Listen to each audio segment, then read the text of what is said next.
Hello everyone, and welcome to the bonus episode of Let's Play Touhou Doom. So there's a few things that I want to show off that I never got around to during the main campaign. One of them is this options screen here. Now I did turn the cutscenes on, that was the one option I talked about, but there's a few others that I can go over. You can turn the spell cards on and off. If you do that, it actually also puts bonus healing in a lot of the levels, so I didn't bother doing it because I wanted to challenge myself by having them on, but then not using them much anyway. The pro tips can stay on, the life bars can... Who would want to turn the life bars off? That's weird. Doom weapons and Touhou weapons, you can swap... You can override one with the other. I do prefer to have a mix of the two, though. And then this one here, shmup-like movement. The magic missile color, who cares? But shmup-like movement is kind of the interesting one. So I'll start a new game on ultra difficulty quickly. And go over that. So see how, in regular Doom, when you're moving Doom Guy around... You have to, like, stop for a little bit. You have to decelerate and then accelerate again before you can change direction. And if you just let go, he still takes a little bit of time to skid into place because of how much acceleration and deceleration he has. If you turn shmup-like movement on, now all of a sudden he just glides around. And this, combined with map mode, you can do some really precise movements between the bullets. And it starts to feel a lot like, well, I mean, it already feels kind of like a bullet hell game. I've been saying that all throughout the playthrough. But it means that you can make the same kind of precise movements that are actually required in bullet hell games, instead of just kind of shuffling the guy around and hoping for the best. It means you can pull off some really tight dodges. Although in first person like this, it just feels super weird. Like, this does not look like Doom at all to me. I've played so much Doom that the movement just isn't working the way I expect right now, and I'm finding it very difficult to actually aim my gun. Anyway, so that's no good. Let's turn that off. It is worth showing off, though, because especially for some of the more intricate spell cards in the game, that can help quite a fair bit.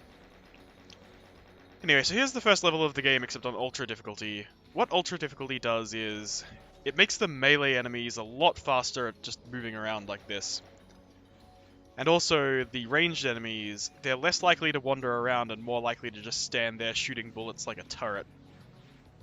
And the bullets themselves actually go like twice as fast as well.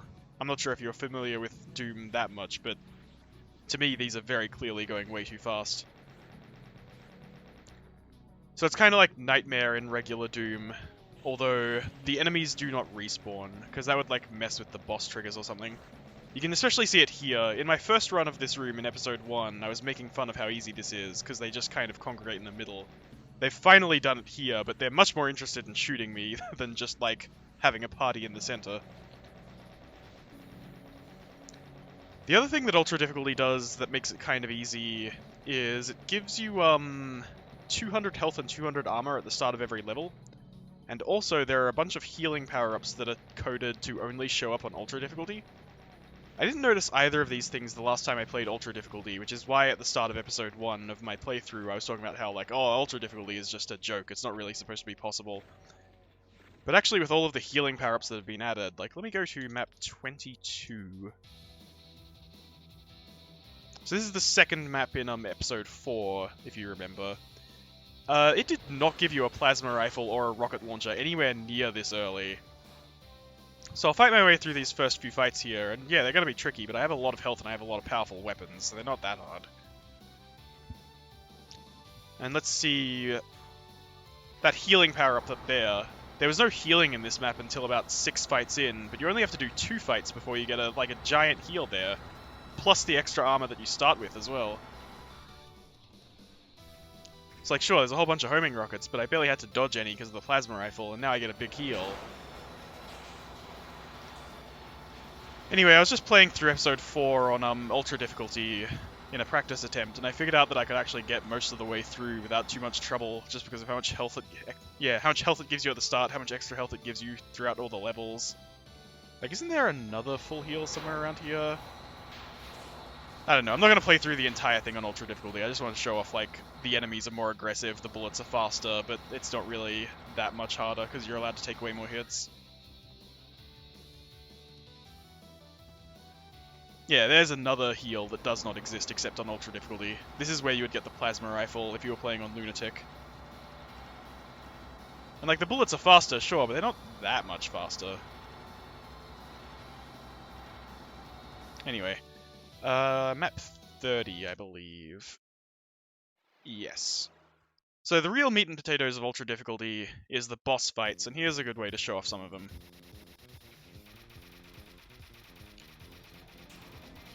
So the bullets are twice as fast, and the enemies are more aggressive. That all affects the bosses as well. So if you look carefully at Yuko here, or at any of the bosses I'm going to fight on this little demonstration, you can see that their animations are playing at like double speed, and they're absolutely just flailing their arms about, casting all their spells at once. Yeah, you can barely even see what she's doing there. She's just kind of flapping her arms like a chicken or something, and all this magic's coming up.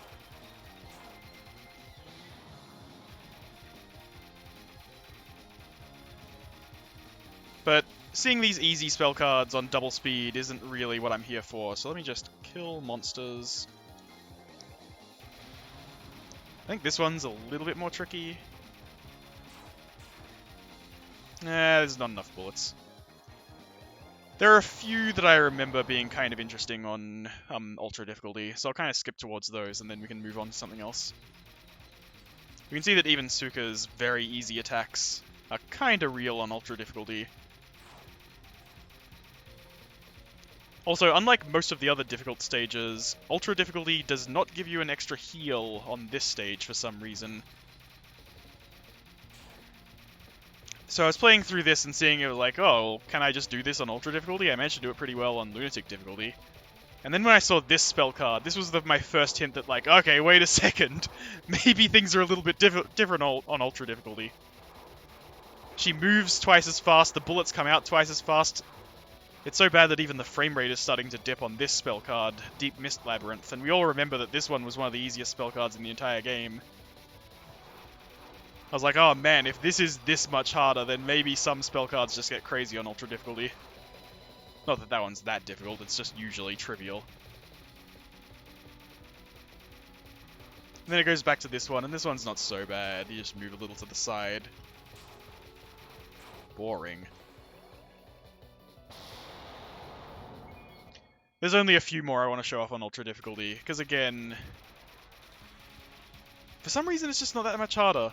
I guess it's because the movement patterns are the same, you just have to do them more quickly. I thought I was dodging a lot on reaction, but apparently a lot of it is just memorization and like doing the moves. I am sort of doing this on reaction. Anyway. Nah, this one's boring. Next one's kind of interesting. Yeah, another one that just goes like twice as fast, tanks the frame rate. Barely see what's going on. But she doesn't have a lot of health either.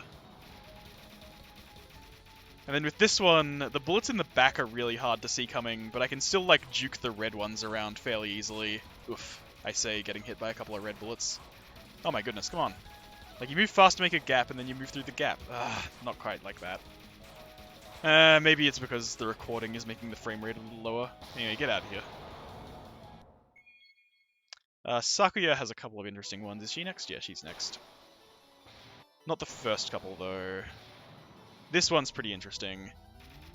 Because of how fast this one is, what I find is it's easier to, like...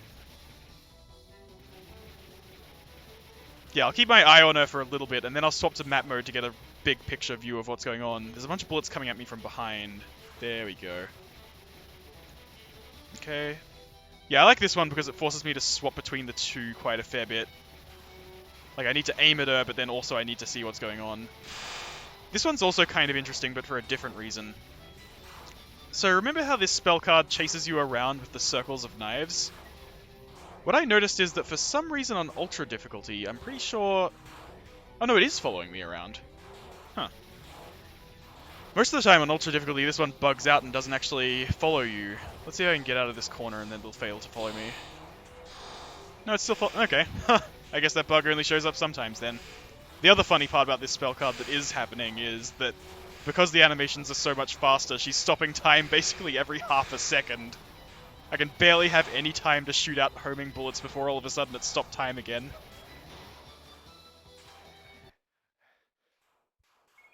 Anyway, let's see. Oh yeah, Yomu. Yomu really shows off the fact that bosses are more aggressive.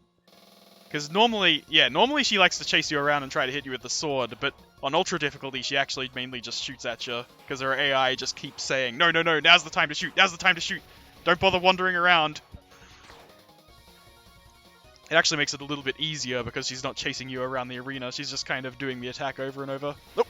Except for when she actually does decide to. Anyway, get out of here.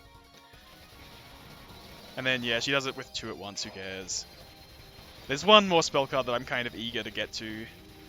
Oh yeah, and here as well, because she's attacking so frequently, her AI just keeps telling her, shoot, shoot, shoot. It means that the time stop happens a lot more. Anyway, that's enough of that. Neither of that one. Not this one either. Okay, Yukari is up next, I think. Yes. I'll use a slightly less visually cluttered weapon so we can have a look at the way she's flailing around. This one, no, that one, this one, this one, this one. Anyway. One final spell card I want to show off on ultra difficulty before I move on. Not this one, although this one's kind of fun because the bullets are so fast. Can I dodge it? Frame rate is not great when I'm recording. No, it's too many too quickly. Oh, actually I kind of... Oh, I'm finding some gaps. Oh, and she's down as well. That wasn't so bad. Oh, this one's kind of a disappointment. I believe this one's the same on ultra difficulty as it is on Lunatic. Like, maybe Chen and Ran haven't, like, been updated to fire the fast bullets or something? Because look at how slow these are. Like, this just feels like regular old Lunatic difficulty. Anyway, enough of that. Back to flailing around. It's even worse now. Like, look at her go. Just covering herself up with portals. I can't even see her anymore. Anyway, I believe it's the next one? Yes, alright. Give Megasphere, because we're gonna need one. Oh goodness, she was right next to me. So the spell card's where the enemy chases you around, like Deep Mist Labyrinth, but also... Oh, you... I wasn't done showing it off yet. But any spell card where they chase you around like this is just so much crazier on ultra difficulty, because not only are they moving around faster, but also they're more aggressive and the bullets are faster too. So you end up having to do bullshit like this, where even circle strafing at maximum speed, she's still catching up with me most of the time. And then there's also 1,000 bullets that I need to run through while I'm circle strafing. With a few tries, I did manage to do this one without cheating. You can see that since my most recent cheats, I've only taken 180 damage. So as long as I go in with like full health, I'm basically fine. And then something like this is barely harder than Lunatic difficulty. I can actually dodge. I can sort of dodge this. You'll just have to trust me that once I did manage to do that. Yeah, like I almost did it. But yeah, and then I did Marisa, and then I tried to do Reimu, and it turns out that Reimu with double speed bullets is literally impossible. I managed to do fairly well against Reimu, but not well enough where I felt like I could even get that close. Anyway, that's enough of that. What we're really here to see is that level that I didn't show off. Map 24, yes, this one. So, remember how I said that there was the trial of the body and the trial of the mind, and the trial of the mind is kind of boring and sucks? Let's do it. Ah, goodness. The ambush just before the trial of the mind really sucks too. Even though I knew exactly what was going to happen, I didn't quite get through decisively enough. Oh, there we go. Oh my goodness, and then I fell off. What an idiot.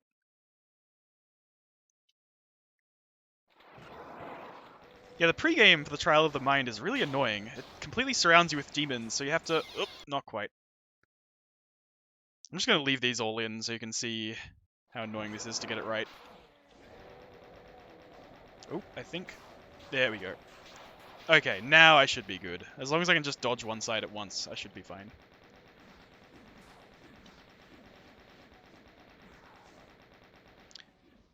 So the idea behind the Trial of the Body was that you got melee weapons. The idea behind the Trial of the Mind is that you get your magic weapons back a little bit earlier than you normally would. I'm just going to run past this guy when he picks a side. There we go. And then the other gimmick behind this level, which the thing in the bottom left is kind of hinting towards there, is that this terrain design, like this entire actual physical map, comes from a different thing. Made by Untitled as well. So the guy that made this made a different map earlier that's very similar to this one and just kind of reused it for the Trial of the Mind. The only difference is that he put in the Danmaku demons from Touhou and then put in the magic weapons and just called it a day. The README file that comes with the game goes into a bit more detail, but that's the long and short of it. Like, he made this map for something else and then just reused it here. Which is kind of boring. Also, it's kind of a boring map, honestly. Like, okay, no, it looks nice, but the idea is boring. Like, it's just 7 big boxy arenas that you fight through in a row. And the fights themselves are kind of cool, I guess, but it's just not very, like, varied.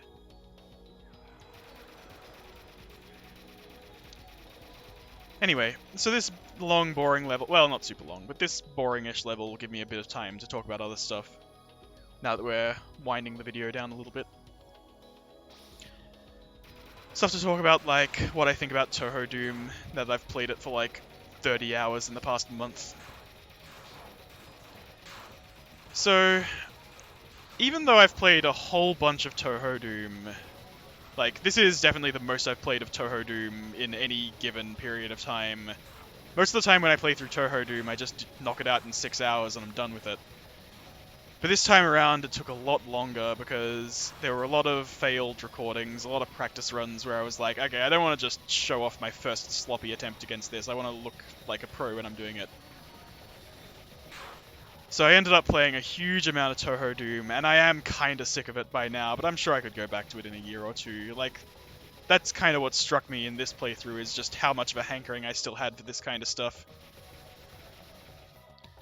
Because, like, this really is the only game where I get this kind of gameplay, this Danmaku in first person. Because I was thinking, like, okay, what other games have that bullet hell feeling of weaving through stuff, not in 2 dimensions, but in 3? And the only games I could really come up with were another Doom mod called Stronghold on the Edge of Chaos, which is a pretty good Doom mod, although it's much longer than this one, so I can't play through it once a year like this. It takes like 40 hours, maybe even longer than that, to play through all of... Oh, come on. Maybe I should be using a different weapon. But yeah, Stronghold on the Edge of Chaos takes forever, even if you're not playing it for YouTube. It's a tower defense Doom mod, where the enemies are literally just trying to run past you and get to the instant lose line. But, like, they will stop to shoot at you on the way, and there's a whole bunch of custom enemies that have, like, slow and intricate bullet patterns.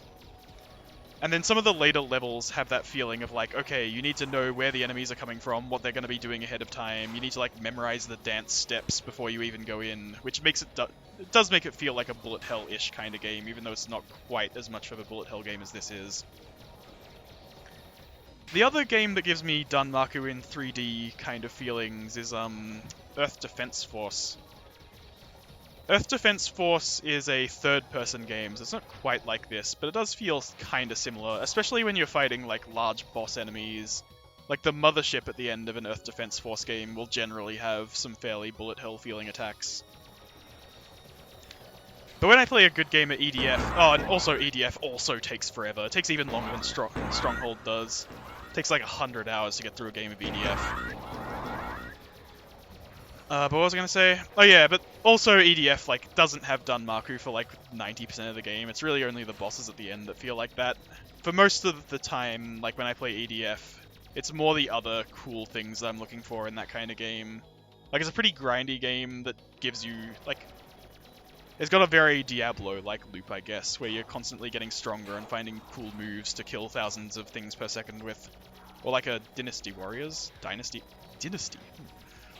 Kind of like a Muso game as well, I guess. But yeah, but this kind of gameplay, like spell cards and dodging around bullets in first person, this really is the only place I can get it. No, even other Touhou fan games don't really go like this very frequently. I guess like Genso Sky Arena, is that what that game's called? That's like a PvP version of this almost. But I don't have anyone to play that against. Not that I've played it very much anyway. But yeah, the gameplay of this, it's the only place I can get it. Like, it's no wonder that I feel a craving to go through this like every year or two. when this really is the only thing that's even remotely like this. And it's a pretty well-made version of it as well.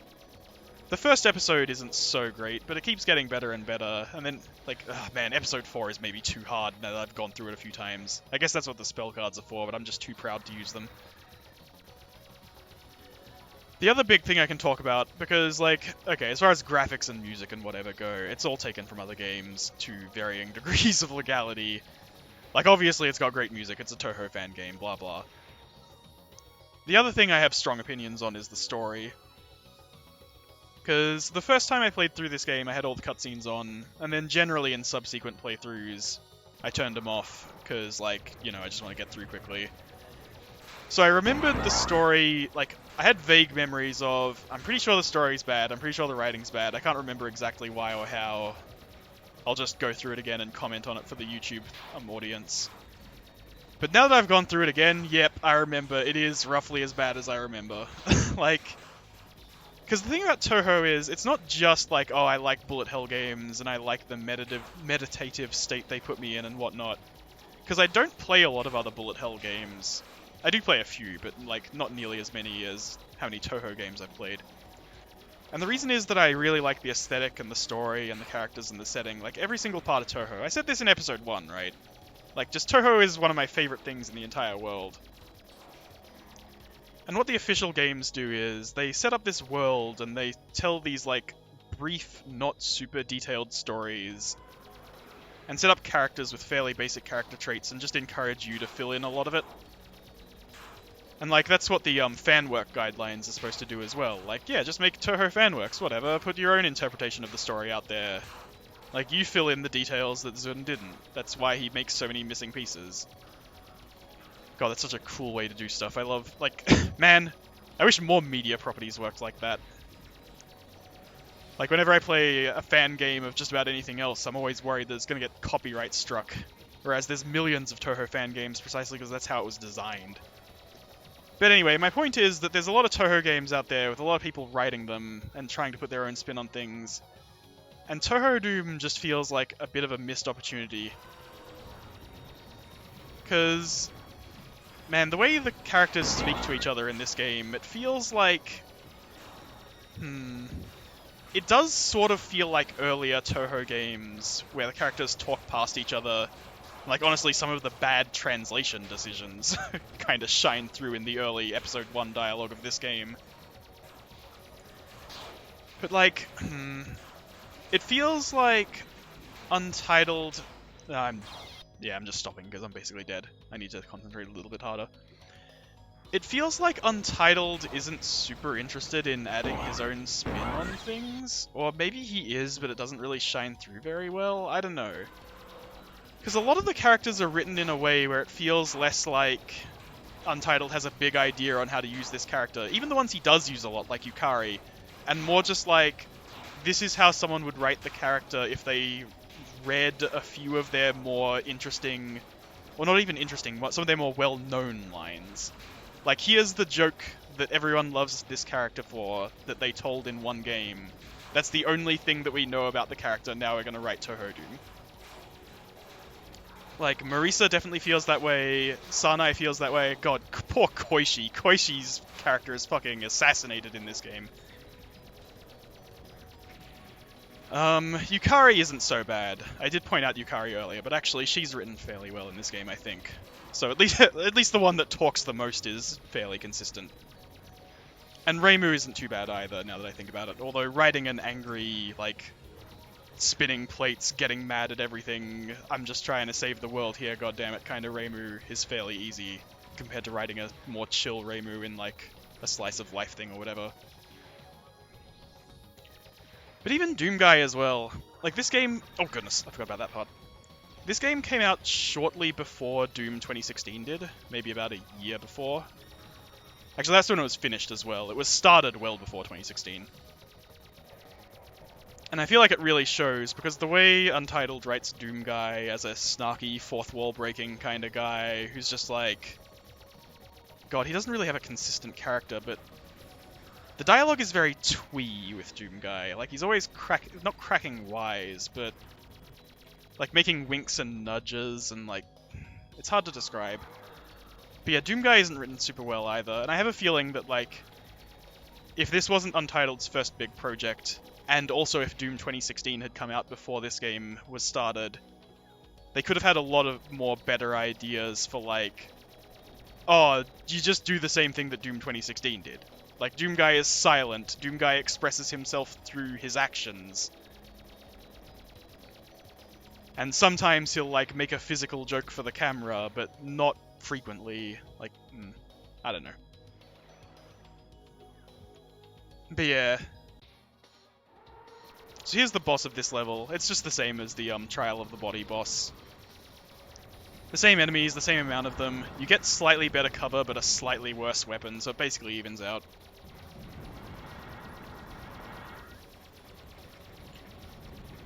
But the writing of this game does have some cool moments. Although sadly, it's almost better, like, the less you're engaging with the cutscenes and the writing. Like, I did say that in Maps 1 and Map 27.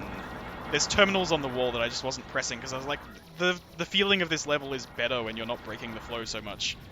And when you play with cutscenes off, there's actually some things that feel like that as well. Actually, there is one that I can show off quickly after this boss fight. So put a pin in that one for a second. Are we almost done here? I think you should be pretty close to dead as well, and then I can start talking about what I mean to show off.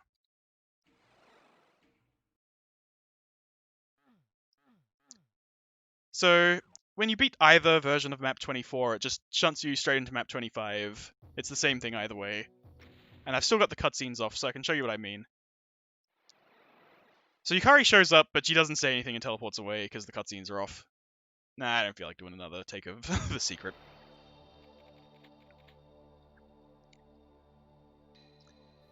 So that's kind of weird. Alright, sorry, you're supposed to shoot the switch, aren't you? And I can show this up as well. I haven't done any of the secrets because I cheated in, so it just gives me, like, these normal bombs instead of spell cards. Oh goodness, I almost died. I did die. Disgusting. So I'll just cheat my way up here quickly. Like, this scene I remember being really cool. Because you're like, oh shit, there's lots of demons. Wait, fantasy, nature. Oh my god, they're all dead. And then you see Reimu, and it's just like, oh hey, Reimu, wait. Like, we're gonna fight together? And then this happens immediately, and she, like, runs off to the side and just starts doing it. It's, like, real snappy when there's no dialogue. And when I said earlier in the playthrough, like, oh man, I remember this game gets cool eventually, it was actually, like, this feeling that I remembered. That's not to say that, like, Yukari's dialogue is super bad. Like, I did say that Yukari was probably one of the better written characters in this mod. Oh, right, if you cheat your way in, you can't actually do the fight. Whatever, we're done here anyway. But, like, yeah, I don't know. The dialogue never really earns its place. And at the end as well, like, it keeps swapping between, oh, it wants you to think that this is super cool, but it also wants you to think that Reimu could have handled this on her own because she's super cool, so it constantly belittles your achievements and whatnot. I was talking about that a little bit 2 videos ago as well. It basically goes from, like, oh, they're just telling in-jokes, and oh, it just feels like it's badly translated, even though it was written by someone who speaks English. Like, just basically poor writing to, like, oh, well, now it's all over the place. Now sometimes it's cool and sometimes it's weird. So it does get better, just not that much better. Anyway, I hope by putting this at the end of a long video where I gush about how much I love this game and play through it once a year, it puts it into perspective of just like, the writing feels more like a missed opportunity than anything. Like, not like, oh, it's just so terrible, more like, oh, I wish it was better. Because there are some really well-written Touhou fan games out there. Ones that, like, maybe explore how cool and messed up Koishi's backstory is instead of turning her into a meme, whatever. Anyway, I thought there might be 2 bonus videos for Touhou Doom, but there wasn't that much that I needed to show off, mainly just those 3 things, so that's about it.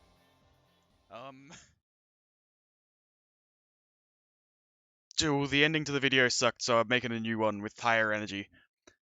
Thank you so much for watching to the end of the series. I really do like Touhou Doom a lot, and I just had to get it off my chest, like everything I thought about it. But now that I'm done with that, I think I'm gonna give myself a nice softball for Sunday, and just record like half an hour to an hour of Tetris or something, just something real simple that I'm super good at.